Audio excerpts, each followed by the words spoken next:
함께 신앙 고백하겠습니다. 나는 전능하신 아버지 하나님 천지의 창조주를 믿습니다. 나는 그의 유일하신 아들 우리 주 예수 그리스도를 믿습니다.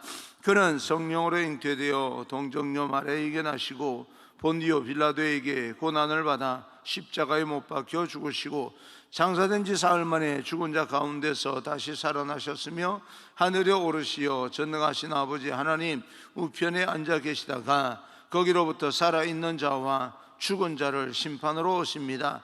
나는 성령을 믿으며 거룩한 공교회와 성도의 교제와 죄를 용서받는 것과 몸의 부활과 영생을 믿습니다. 아멘. 오늘 선포되어질 하나님의 말씀은 에스라서 6장 13절부터 22절까지 말씀을 보겠습니다.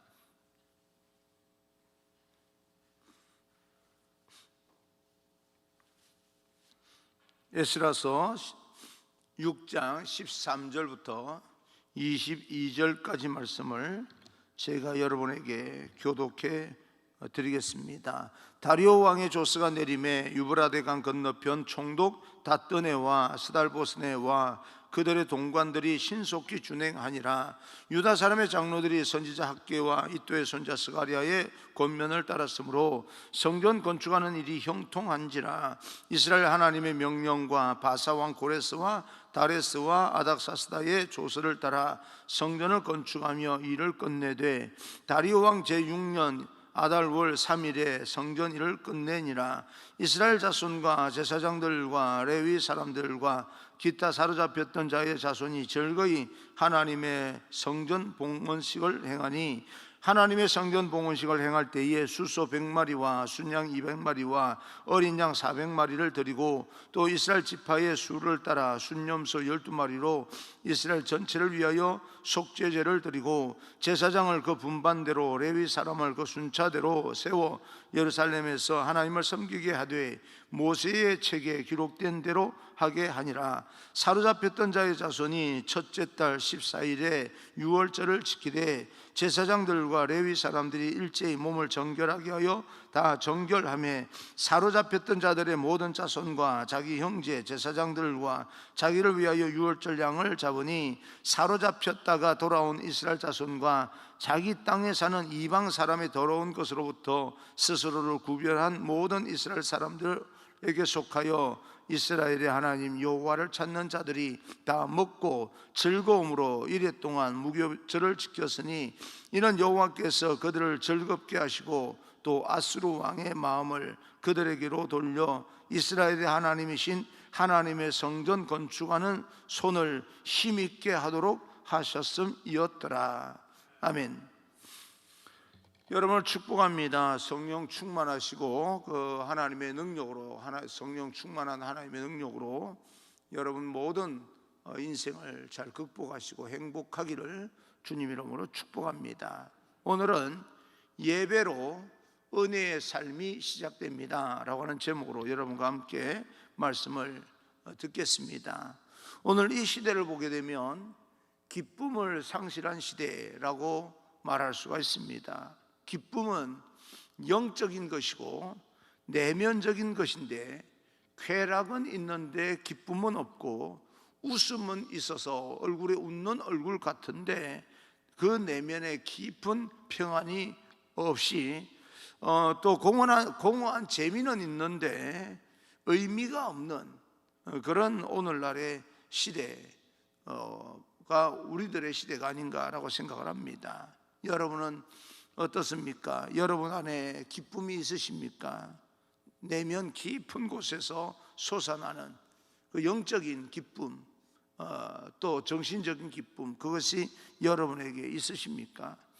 오늘 우리들의 내면 가운데 영적인 그 기쁨이 회복되어지는 그런 놀라운 축복이 있기를 간절히 소망합니다.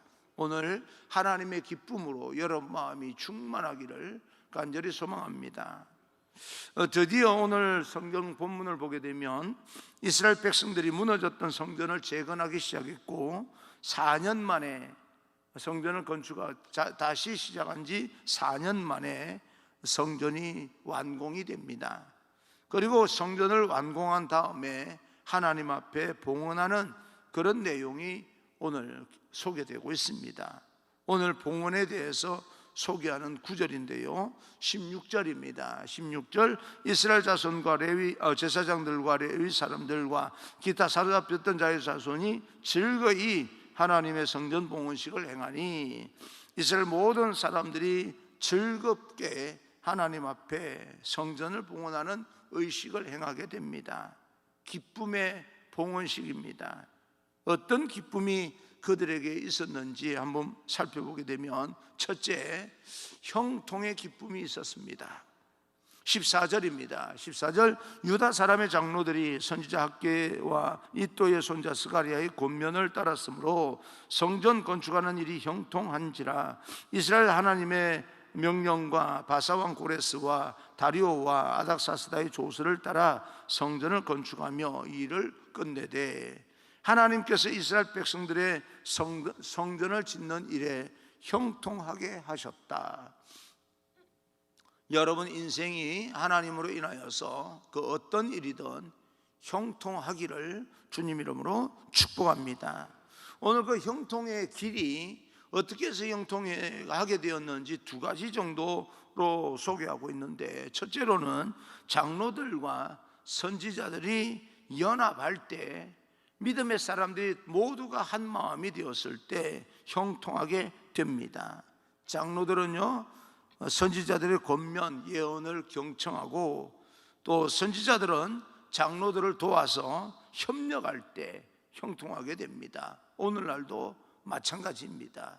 오늘날도 교회 안에서 서로 맡은 분야에서 서로 협력할 때 하나님의 말씀을 전하는 그 주의 종의 말을 경청하고, 하나님의 말씀을 경청하고 서로 또 경청해서 열심히 봉사하고 또 헌신하는 사람들을 격려하고 위로하고, 그러면서 마음이 하나가 될 때 하나님의 공동체, 가정 공동체, 여러분이 속한 모든 공동체가 건강하게 되고 형통하게 됩니다. 그리고 두 번째, 하나님의 명령이 세상 왕들의 조서와 일치할 때 그때 형통합니다. 물론 하나님께서 그 왕들의 마음을 주관하시는 분은 하나님이신데, 세상의 권력을 가진 자와 교회 안에 있는 사람들의 마음이 연합이 될 때 형통하게 됩니다. 그래서 우리는 정치하는 지도자들을 위해서 기도할 필요가 있습니다.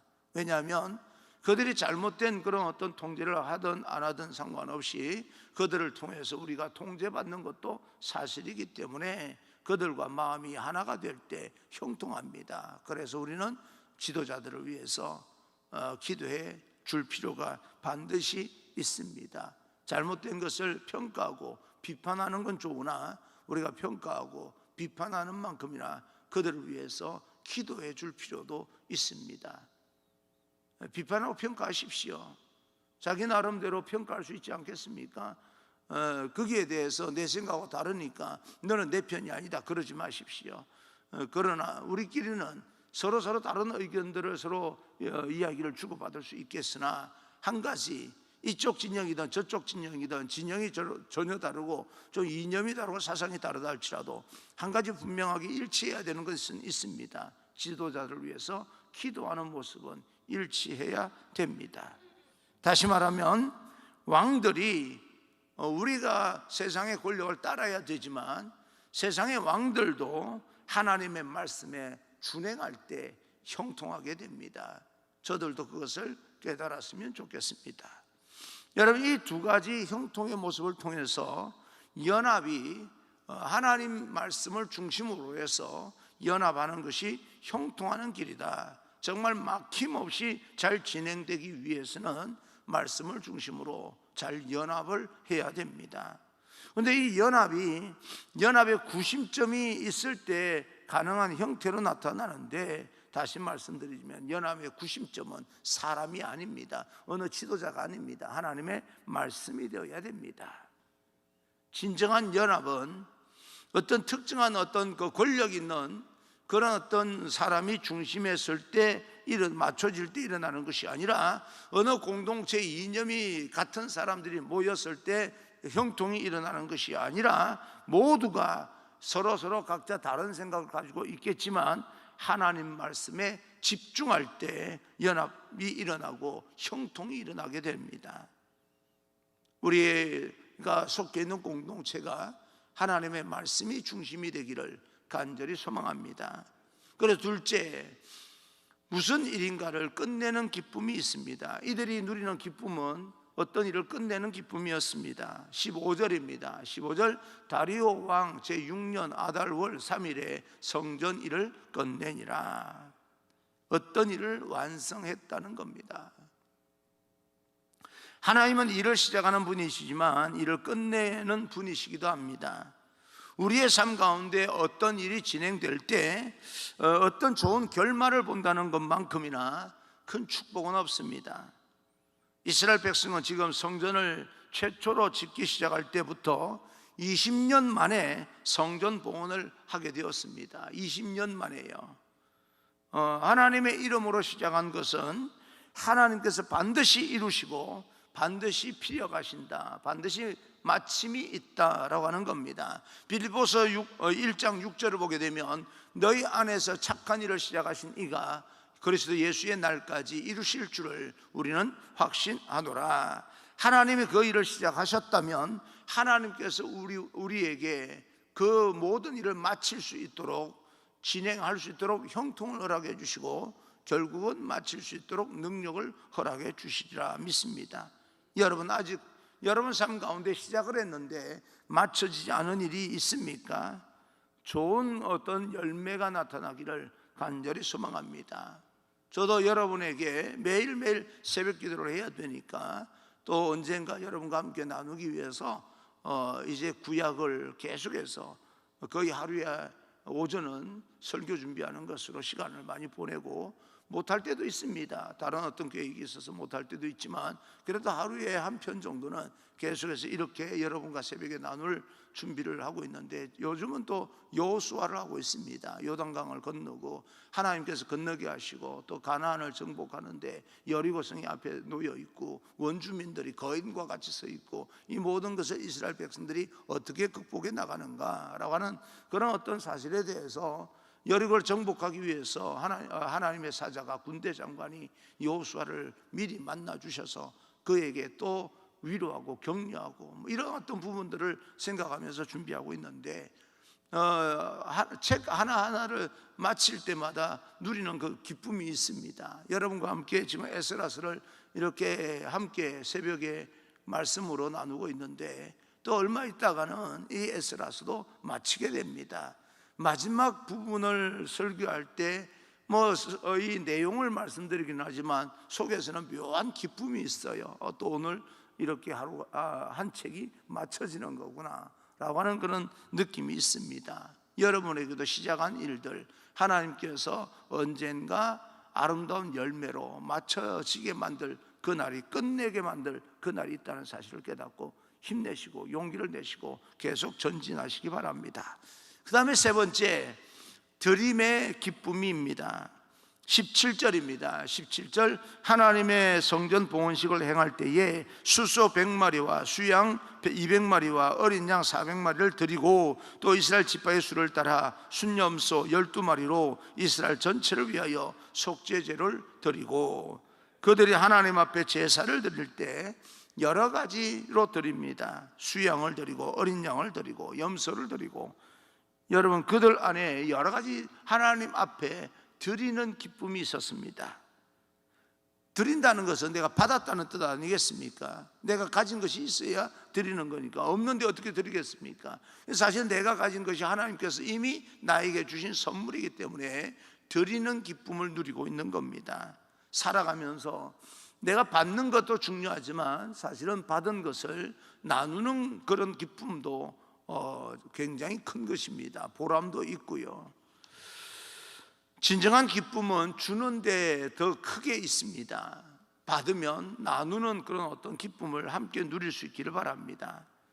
다윗 왕은 성전을 직접 짓지는 않았지만 성전을 짓기 위해서 예물을 준비하는 그런 사명을 갖고 여러 사람들에게 성전 건축하는데 드릴 그런 여러 가지 예물들을 바치게 합니다. 여러 사람들이 즐거움으로 바치게 됩니다. 하나님 앞에 즐거움으로 드릴 때 다윗은 그것을 보면서 굉장히 기뻐했지요.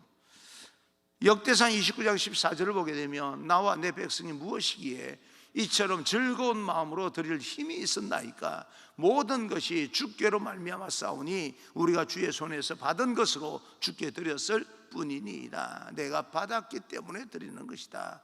그래서 하나님 앞에 이처럼 즐거운 마음으로 드릴 힘이 있었나이까. 모든 것이 주께로 말미암았나이다. 내가 주님의 손에서 받은 것으로 주님께 드리나이다. 그 기쁨의 즐거움을 누리고 있습니다. 오늘 여러분의 삶 속에 형통의 기쁨이 있기를 바랍니다. 그리고 모든 일을 마치는 그런 기쁨을 누리기를 바라고, 또 드림으로 인하여서 누리는 그 기쁨도 여러분에게 충만하게 되기를 간절히 소망합니다. 이들이 성전 봉헌한 지 한 달 정도 지났을 때 유월절이 찾아옵니다.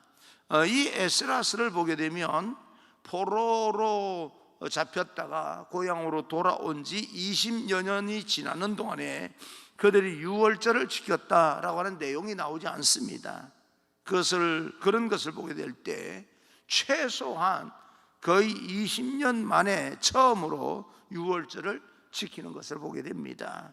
여러분, 유월절은 하나님께서 이스라엘 백성들에게 애굽에서 탈출시킨 것을 모든 멸망과 또 죽음의 그늘에서 그들을 건져내시고 그들이 할 수 없는 일을 뛰어넘어 가게 하시고 또 그들로 하여금 생명과 구원을 얻게 만든 절기입니다.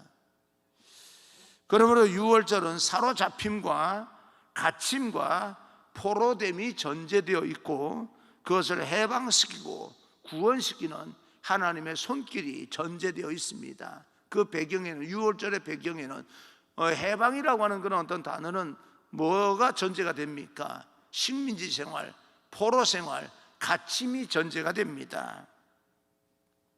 그래서 유월절을 지킨다라고 하는 그런 어떤 말들은 우리가 사로잡혔던 자였고 우리는 갇힌 자였고 자유가 없던 식민지 생활을 했던 사람들이었고 우리는 포로된 그런 사람들이었다라고 하는 것을 자각하는 절기입니다.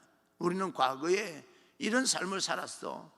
그런데 지금은 하나님의 은혜로 우리는 완전히 자유를 얻었고 하나님의 축복을 누리는 거야 라고 하는 것이 유월절입니다. 그래서 하나님의 엄청난 구원에 대한 그런 어떤 그만큼의 의미와 가치를 발견하도록, 그래서 하나님께서 선택한 백성들이 얼마만큼 귀중한 백성들이고 우리가 하나님의 자녀답게 어떻게 살아야 되는지를 결단하게 만드는 절기가 바로 유월절입니다. 오늘 유월절의 교훈인 이스라엘의 유월절의 모습을 보면서 유월절이 오늘 우리에게 주는 교훈이 무엇이겠습니까? 이스라엘 백성들이 유월절을 지키면서 제일 먼저 했던 일은 20절 유월절 양을 잡았다라고 이야기를 합니다. 유월절에는 반드시 양이 필요합니다. 이 이스라엘의 백성들이 왜 양을 잡아야 했는지 의미를 알았을까라고 하는 점에서 좀 의문이 생기지만 아마 알고 잡았을 겁니다. 사람들은 그냥 의례와 형식에 따라서 제사의 법도를 따라서 유월절 양을 잡았을 것이지만 신약을 알고 예수 그리스도를 아는 우리들은 그 양이 갖는 의미가 어떤 것인지를 알고 있습니다. 예수 그리스도, 우리의 생명을 위해서 십자가에 못 박히신 예수 그리스도의 그 보혈의 피를 상징하고 있는 겁니다. 유월절은 양의 희생 없이는 이루어질 수 없는 날입니다. 하나님의 아들 예수 그리스도가 십자가에 못 박히는 고통이 없이는, 그 고통을 지켜보아야 하는 하나님의 또 다른 고통이 없이는 유월절이 가능하지 않습니다. 십자가에 못 박히는 고통이요, 자기 독생자 아들이 죽어가는 모습을 보는 아버지의 고통이 없이는 유월절이 가능하지가 않습니다. 그래서 유월절에 있었던 것은, 그렇게 하시는 이유가 그 고통을 감내하면서까지 구원해야 될 생명이 있었던 겁니다. 누굽니까? 바로 우리들입니다. 그래서 우리는 정결해야 됩니다. 21절에 보니까 이스라엘뿐만 아니라 이방인들에게서 온 사람들, 모든 사람들도 정결해야 됩니다. 정결이라고 하는 말은 구별과 같은 뜻입니다. 구별되어져야 된다는 거죠.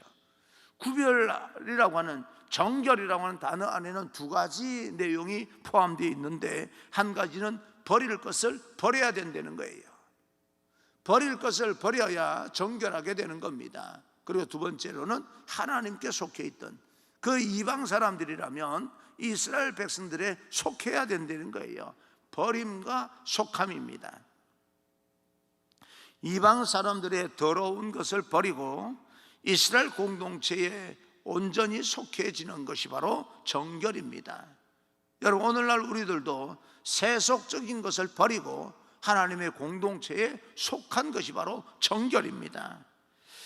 여러분, 정결이라고 하는 것은, 성결이라고 하는 것은, 거룩이라고 하는 것은 버릴 때 일어나는 것이고, 버림이라고 하는 것은 내가 하나님 앞에 온전히 속할 것이다 라고 하는 결단입니다. 세상에 속하는 사람이 아니라 내가 세상 것을 정리한다는 것은 하나님의 공동체에 속한다는 그런 결단이지요. 버림은 하나님께 속해짐을 통해서 온전하여지고 완전해집니다. 정결이라고 하는 것은 내가 가지고 있는 하나님적이지 못한 모든 것들, 나 스스로 인간의 비밀이든 그 어떤 것이든 포기하고 하나님을 향해 나아갈 때 나타나는 영적인 그런 모습들, 영적인 축복입니다. 21절, 22절을 보게 되면 세 번째 유월절의 형태가 나타나는데, 그것은 축복스러운 축제였다라고 하는 겁니다. 온 백성이 기뻐하는 거죠. 해방의 기쁨이니까. 하나님께서 우리를 이렇게 사랑했구나, 우리 민족을, 우리 조상들을 이렇게까지 사랑하셨구나라고 하는 걸 깨닫고 후손들이 유월절 절기를 지키면서 축제를 벌였다. 먹음이 있었고 먹을거리가 있었어요. 즐거움이 있었습니다. 속한 자는 먹을 수가 있었습니다. 그리고 누릴 수가 있었고요. 정결한 자가 받는 축복입니다. 하나님의 것을 먹을 수가 있었고 하나님의 영적인 기쁨을 누릴 수가 있었던 겁니다. 여러분, 먹는 자에게 기쁨이 찾아옵니다. 그래서 주님은 먹는 자에게 축복을 주십니다. 하나님의 것을요, 아무나 먹을 수 있는 것이 아닙니다. 유월절 축제 때 마련된 음식은 세상에 속한 자는 먹을 수 없는 음식입니다. 먹어도 아무런 의미가 없습니다. 그러나 하나님께 속한 자는, 세상 사람들이 속해서 와서 먹고 의미를 모르고 아무런 어떤 그냥 먹는 행위 하나만 가지고 즐거워하는 그런 반면에, 하나님의 사람들은 그 먹음으로 인하여서 내가 하나님께 속했구나, 하나님께서 우리 조상들을 그렇게 사랑하시면서 여기까지 우리를 인도하셨구나 라고 하는 것을, 의미를 깨닫고 오는 영적인 기쁨을 누릴 수가 있습니다. 세상 사람들은 먹으면서 사실은 그때 순간 의미 없는 기쁨을 누리지만, 하나님의 사람들은 먹음으로 인하여서 하나님께서 우리를 이렇게 사랑한다는 의미가 부여된 영적인 기쁨을 누리게 됩니다. 오늘 여러분의 삶 속에 정결함과 거룩함을 통한 영적인 기쁨, 정말 코로나 팬데믹을 통하여서 잃어버리는 것이 많은 이 시대에 다시 한번 하나님의 손길이 우리 삶 가운데 닿고 있는 거구나 라고 하는 데서 오는 그런 영적인 기쁨이, 그럼에도 불구하고 여러분 삶 가운데 지배하기를 바라고, 그러므로 인해서 모든 것이 맞춰지는 그날 우리는 기쁨으로 예배를 드리면서 축제를 할 그날을 기대하면서 하루하루 이 모든 어려움들을 극복해 나갈 수 있는 그런 하나님의 백성, 거룩한 하나님의 백성이 되기를 주님 이름으로 축복합니다. 오늘도 그런 기대를 가지고 우리 한번 용기를 가지고 담대하게 세상을 도전해 나가기를 간절히 소망합니다. 할렐루야.